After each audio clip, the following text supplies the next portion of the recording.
Now let me talk about time management and its importance for students. Well, as a student, there are a lot of things which you have to do in the entire day. And as a student, there are a lot of expectations as well, not only from your parents, but also from your teachers. And you're nearing the year ones. For that, you need to have certain specific goals for yourself. For example, this year you are in the first year of your graduation. So you want to achieve good results. That's a goal for yourself. You want to complete your graduation with a good percentage. That is your goal. At the same time, you want to participate in extracurricular activities as well. That is the thing. If you want to learn different skills, these 3 years of graduation, that is good. So you need to set goals for yourself as a student. Unless and until you have set goals which are written out on paper. In fact, I would advise you to write your goals every day in on a piece of paper. So that these goals get into your subconscious mind and make you work towards it, even if you are not actively involved in it. So that's the power of subconscious mind. You need to feel your goals every day.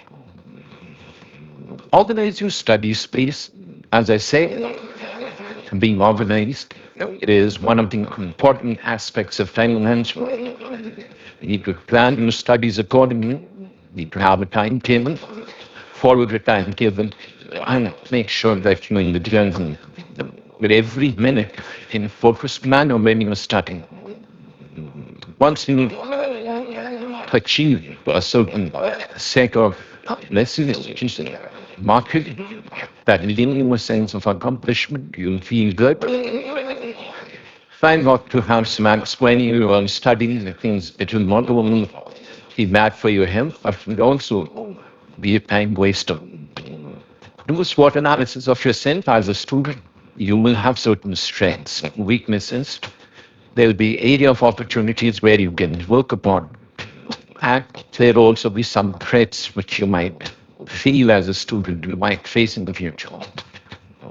So do a proper SWOT analysis, both on your weaknesses, strengthen your good subjects, so that you score better marks. Remove all sources of distractions from your study, mobile phone, television, friends, family, noise, sitting around the window looking at everything that is happening outside. So anything which will distract you should not be there at the place where you study. It should be absolutely distracting where you study. Also, you should give some time for you to relax, because that will help your brain to regenerate and make your learning be for a longer period. The revision plays a very important role for a success of a student. The more you revise, the more you will be able to retain the content, the subject, and the exam. Do not go for long calls during your study time. Make sure that your study space is having good light and is properly ventilated. And also you need to study the right time. Now, right time depends upon you as a person. It could be morning, night. Whatever works for you, you can choose that time for yourself.